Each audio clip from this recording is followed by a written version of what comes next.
Yet again, snow has covered our valley. It's bitterly cold. I'm living in layers and under blankets, and more flowers were needed to cheer us up and serve as a reminder that this season doesn't last forever.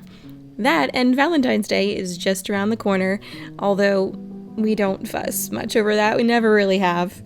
I do, however, like to put up a few simple decorations for the kiddos and make a fun treat. But it just so happens that the anniversary of when Matt and I started dating falls just before Valentine's Day. We started dating on the 6th of February, 2012, and believe it or not, just 8 days later, on Valentine's Day, he told me he loved me for the first time. So sappy, right? And now this year, in October, we will be married 10 years. So, sometime around Valentine's Day, we just make a point to celebrate us. Food is a love language of mine. I've always loved eating food, making new recipes, being in the kitchen, but really, I mostly love preparing food for others. Filling bellies with the good stuff, it's one of the ways I say I love you. And it just so happens my husband loves to eat, and he's also my biggest fan. We are total foodies. We love trying new things. When we were dating, every week we'd try some new place. We'd always make sure to order different things so we could each have some of the other's food. We have a lot of memories surrounding food, really good memories. We don't get to go out so often anymore because, well, kids, and in our old age, we have become super frugal. But also because of my health issues, dietary restrictions make eating out a challenge, so we've made a point to have a date night in every once in a while. I make a big fancy dinner. After the kids go to bed, we play games, watch a movie, laugh, talk. Date nights can be just as fun at home. It's important to never stop dating your spouse. You do what you gotta do, whatever season you're in. So join me in the kitchen as I cook up a good meal for a date night in. So on today's menu, we've got quite a few things planned. We're gonna make some homemade garlic knots. We're gonna get those started first. I'm pulling out some ingredients here for some mini cheesecakes. We're gonna make those, and I'm gonna make some chocolate covered strawberries to go on top of those. I've got a salad planned. We're gonna throw together a Caesar salad. We're gonna make some homemade dressing.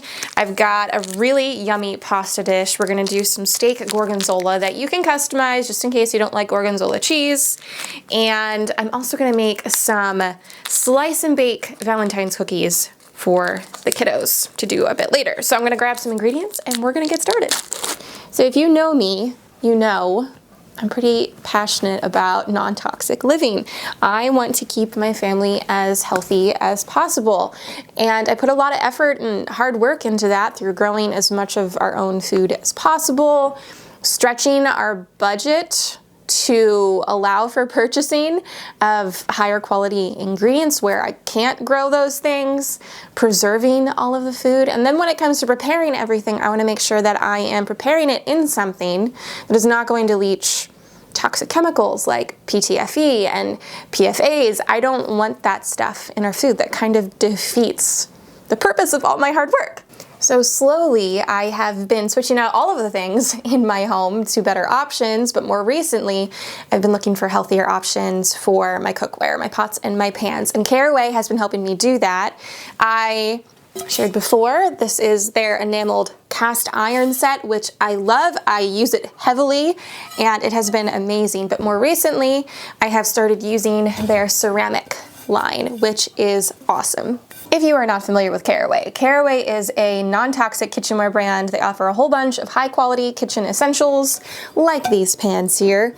Caraway's pans use a ceramic coating, which is a naturally slick surface and 100% non-toxic. That means you can use a minimal amount of oil or butter and you still get those slide off the pan eggs, which is awesome, and cleanup is a total breeze. I know things like these are an investment. I totally get it. It is an investment in our health, which I believe is really important. I'm trying to make that a priority as much as I am able to this year for myself and my family. You all know I'm all about saving wherever possible and getting the best bang for your buck. So I will say, if you are looking to make the switch to some high quality, non-toxic cookware or other kitchen essentials like Caraway has to offer, it's going to benefit you to bundle, to purchase a set. It's a 20% savings if you do it that way compared to purchasing individually. Although I totally get purchasing things one at a time because you just do the best you can with what you have. I totally get that. If you are able to bundle though, it is a 20% savings, and then I was able to secure you a 10% off discount code that you can stack onto that savings. So hopefully that helps you get started with some non-toxic cookware and kitchenware this year. First matter of business are some garlic knots. I'm getting them from this cookbook here. I have no idea how to pronounce this name, so here it is for you. It is a beautiful cookbook and the recipes are just stunning. I can't wait to try a whole bunch of them. Matt got me this for Christmas. It is not for somebody who's gluten-free though. This is in hopes that one day I can again eat gluten, but for now my family is going to enjoy it. Also, I did not clean up my home for this video. I like to be a healthy mix of pretty things in real life, so there's definitely lots of stuff all over the place and in the kitchen that you will see. So for this recipe, this is actually a spinach artichoke stuffed garlic knot. I'm not doing the stuffing because I know my kids will absolutely despise that. So we're just making the dough. The dough is 2 teaspoons of instant, so quick rise or rapid rise yeast, a tablespoon of sugar, 1 1/3 cups of warm water, 4 cups of flour, a 1/4 cup of olive oil, and 1 1/2 teaspoons of salt. So let's get that here in the mixer. So we're starting off with the usual, which is activating the yeast. So in goes the yeast from my fancy schmancy container, and 1 1/3 cup of warm water, and some of the sugar. I said a tablespoon, we're just gonna use a teaspoon so far to feed the yeast.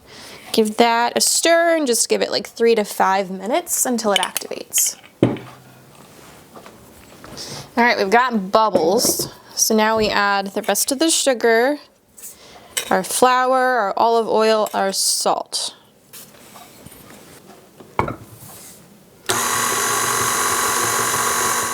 Now in the book it says if it's a little bit dry, which it is, you can add 1 tablespoon at a time until it comes together in a nice dough.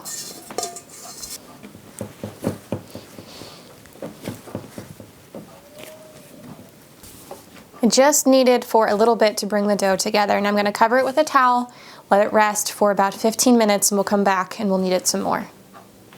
We're back with the dough. I'm going to knead it again till it's nice and smooth, probably another 5 minutes or so. You can do this in a stand mixer if you'd like, but I like it in my hands in the dough. And then after that, I'll just cover it with some plastic wrap, let it rise for about an hour or until it has doubled in size.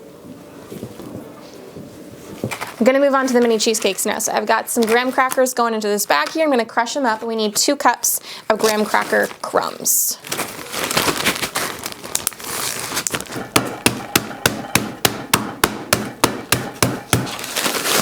Okay, I have 8 tablespoons of melted butter in my bowl. I'm gonna add 2 cups of these graham cracker crumbs into there. Now we need 5 tablespoons of brown sugar. I'm gonna use coconut sugar instead.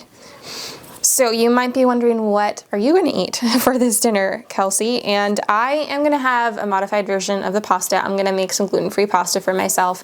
I can have the steak, obviously, and I'm gonna have the sauce, just a little bit of it, not so much. I am going to go without the garlic knots, although it pains me. I am gonna eat one of the mini cheesecakes. I'm just gonna not eat the crust. Gluten is an absolute no-no right now. I can tolerate other things in moderation. I'm just not eating a whole lot of them. So that will be fine, and I can do the salad as well. We're gonna stir this up. I have some cupcake tins here with liners in them. This should make 18 mini cheesecakes, a bit more than what we need, but I'm gonna gift some to my parents and my brother tomorrow.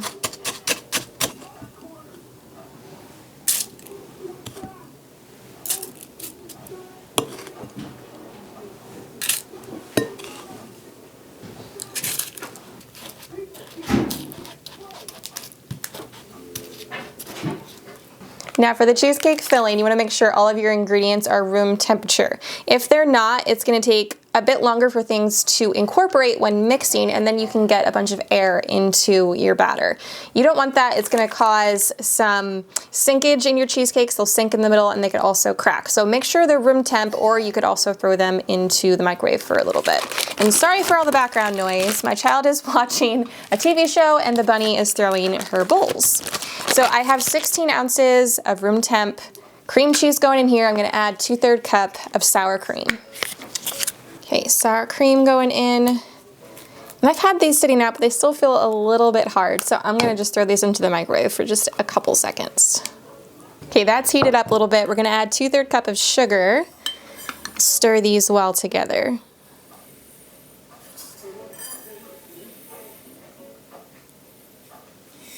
And for the sugar, I'm using raw organic cane sugar. Those are mixed in well together. I'm gonna add 2 eggs and some vanilla. Again, make sure your eggs are room temp as well. For the vanilla, the recipe calls for 1 teaspoon, but I always just kind of eyeball it and measure with my heart. You want to stir these together until it's smooth and they're well combined, but you don't want to overmix it. Like I said, try not to get too much air into the batter. About 2 tablespoons each is what is going to go into our cups here. So like I said, the oven has been preheating at 350 degrees. These should go on the middle rack. They're gonna bake for about 15 to 18 minutes. You want them to no longer look wet. The centers are still gonna be a bit jiggly, which is okay. You're gonna let them cool once you pull them out for 45 minutes, and then we're going to place them in the fridge for 2 hours to chill.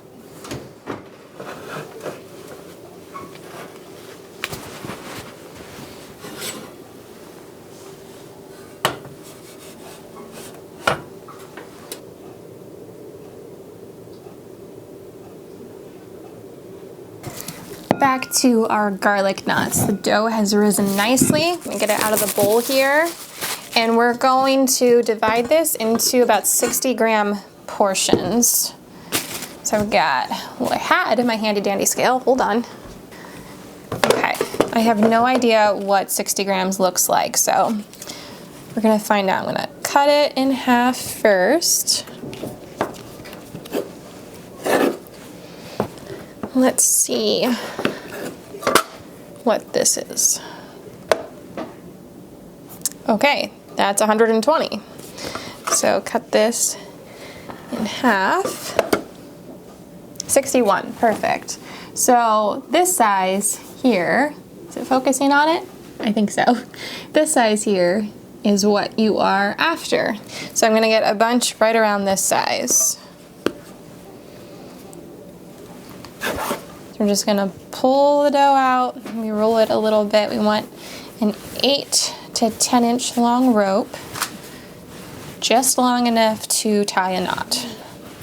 Okay, and then just take it, thread one through, just like you're tying a little knot. And that's it. So I'm gonna do that with a whole bunch of these. I am just taking the ends here and I'm tucking them underneath. Just think it makes it look a bit better.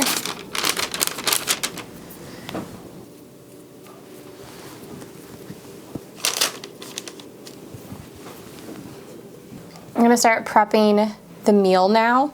I need to make some marinade. It's just Italian dressing, but I don't ever really buy dressing. I have a whole video on how to make, I think, 8 different dressings from scratch. I can link it here on the screen and down in the description. So right now we're gonna make some Italian dressing for a marinade for the steaks. Now you can use steaks for this dinner. I have a ribeye from that and a New York strip for myself. The kids don't love steaks, so they'll just have a little bit of each of ours, but you could use chicken breast as well and you can marinate it the same way. So I need a 1/2 cup of olive oil. And I usually use red wine vinegar, but I am out of that. I have some apple cider vinegar open here, so we're just gonna use that. It's just a 1/4 cup. You can use whatever vinegar you want. That goes in. 2 tablespoons of Parmesan cheese. 3 tablespoons of honey.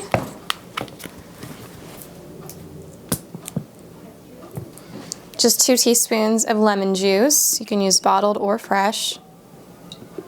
And we need some garlic. Need a little spoon though. Oh my. I am coming undone. Hold please. Okay. So let's see, how much did I need here? A teaspoon of minced garlic.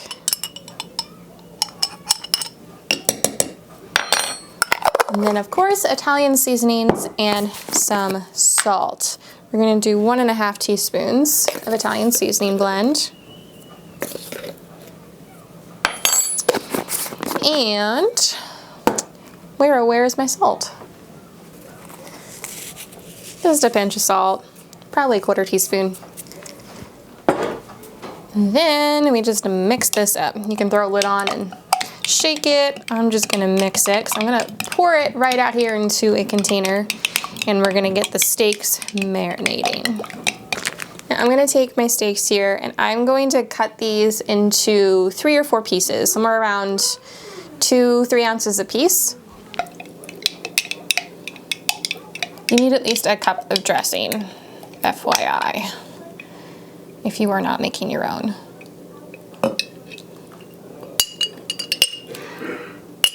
Cover it up, stick it in the fridge, and it's gonna marinate for the next couple hours until I'm ready to make it.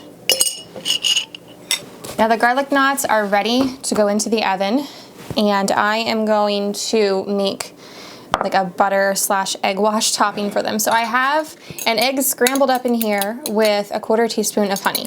So that's there. Then I have 6 tablespoons of melted butter, and I need 2 cloves of minced garlic. I need a teaspoon of dried oregano.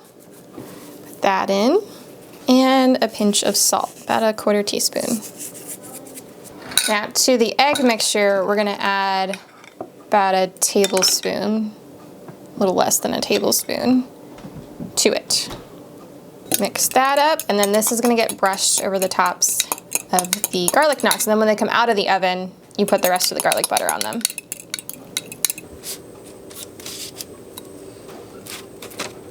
All right, into the oven at 400 degrees for about 20 to 30 minutes.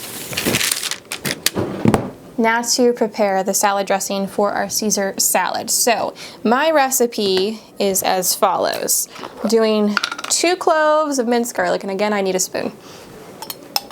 All right, garlic, and 1 cup of mayo. That's about what I have left in here, so I'll just use this spoon. 2 teaspoons of Dijon mustard. We need 2 tablespoons of vinegar. Again, I'm just using apple cider because that's what I have here. I said teaspoons, right? No, tablespoons. 2 teaspoons of Worcestershire.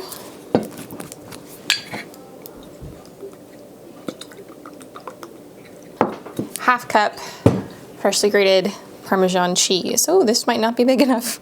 And we need half a lemon juiced. So I'm gonna say 2 tablespoons of lemon juice. 2 tablespoons of olive oil. And then salt and pepper to taste, and that's all we need here. I might have a mess on my hands though. So here is what the dressing looks like. It's a nice consistency. It tastes really good. It honestly tastes just like store-bought Caesar dressing. So now it's just gonna sit in the fridge until we're ready for it.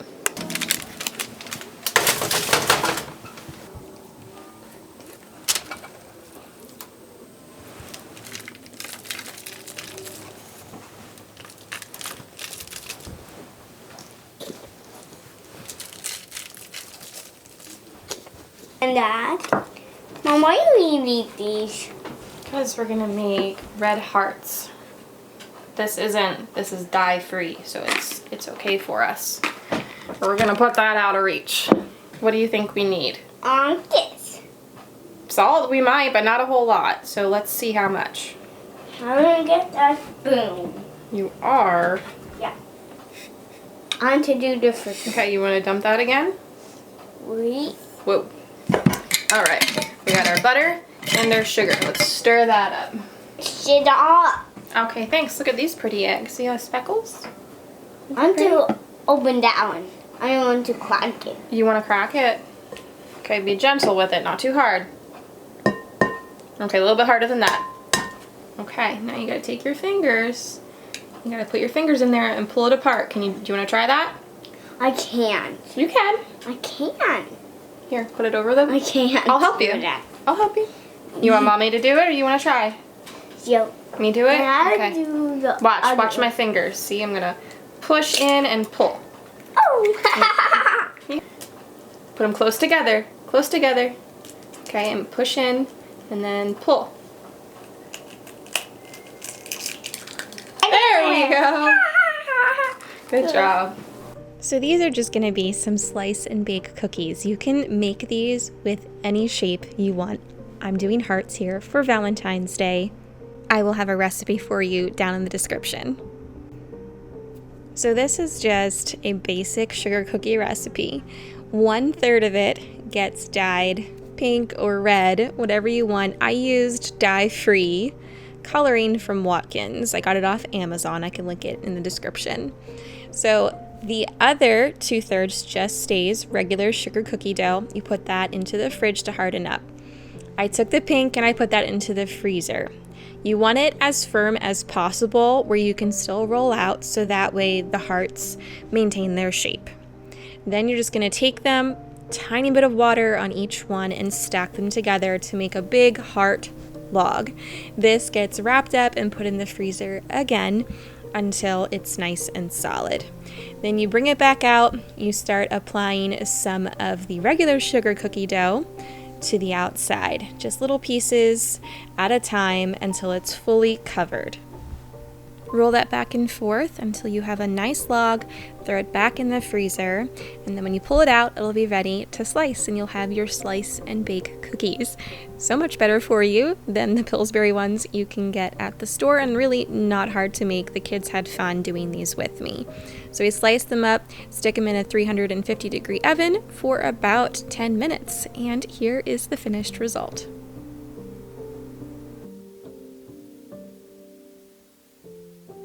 Okay, when I get some caraway pots on the stove, we're going to boil some water for our pasta. I'm getting 2 on the stove because we're going to do some regular pasta and some gluten-free pasta for myself. I am choosing fettuccine here for our pasta dish. Now for the sauce, I have a cream mixture going here. It is 1.5 cups of heavy cream and 1.5 cups of milk. I added in 6 egg yolks. You want to make sure that the heat isn't very high at that point, otherwise your eggs will just scramble. So we slowly add them in. 1 cup of Parmesan cheese goes in and 3 ounces of Gorgonzola cheese crumbled up. If you don't like Gorgonzola, you can just add more Parmesan or something like goat cheese for a bit more mild flavor. Then 1 cup of chopped spinach goes in and you just let that simmer and it thickens up beautifully. It's a wonderfully delicious sauce, very similar to an Alfredo sauce. I'm also going to prepare a balsamic glaze for our pasta dish. It is 1/2 cup of water and 1/2 cup of balsamic vinegar, 2 tablespoons of brown sugar. You just let that simmer and reduce and you'll have a beautiful balsamic glaze. Now to fry up our steak. I didn't add any sort of butter or oil to the pan. All the liquid you see is just from the marinade. You can see there's no sticking happening. These pans are honestly a joy to cook in. So I'm going to cook these up to our liking. I'm a medium well girl, but Matt is a rare guy, so I only had his in for a little bit. I have our Caesar salad here, some romaine chopped up, some freshly grated Parmesan, some croutons, and then I topped it off with our homemade Caesar dressing.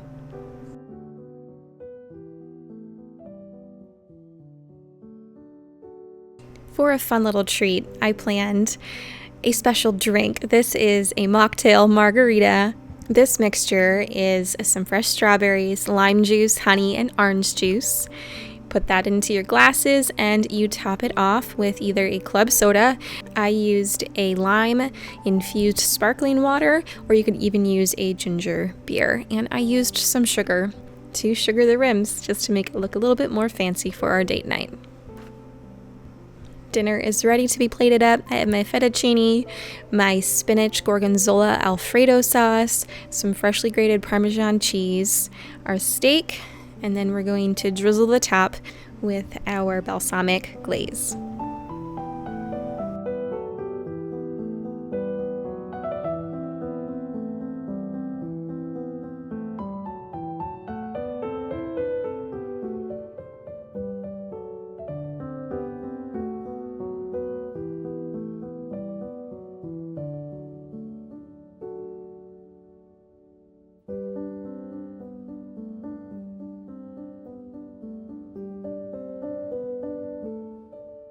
We had two little guests show up for dinner with us by the names of Grant and Eleanor. We all enjoyed our dinner together and they were super excited for all of the fancy things. Okay, I want to show you just how easily these pans clean up with almost no effort.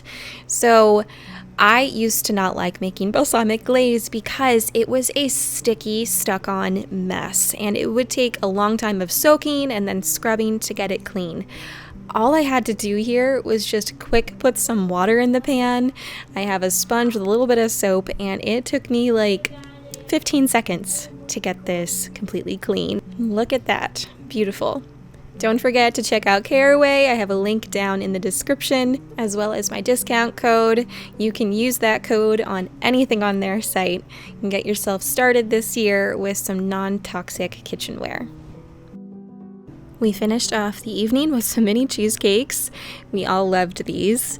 I have some chocolate over the top of this one, and I combined the chocolate with a little bit of coconut oil that prevents the chocolate from cracking and just falling off of the strawberry. So we dipped some strawberries, put them on top, and we devoured them.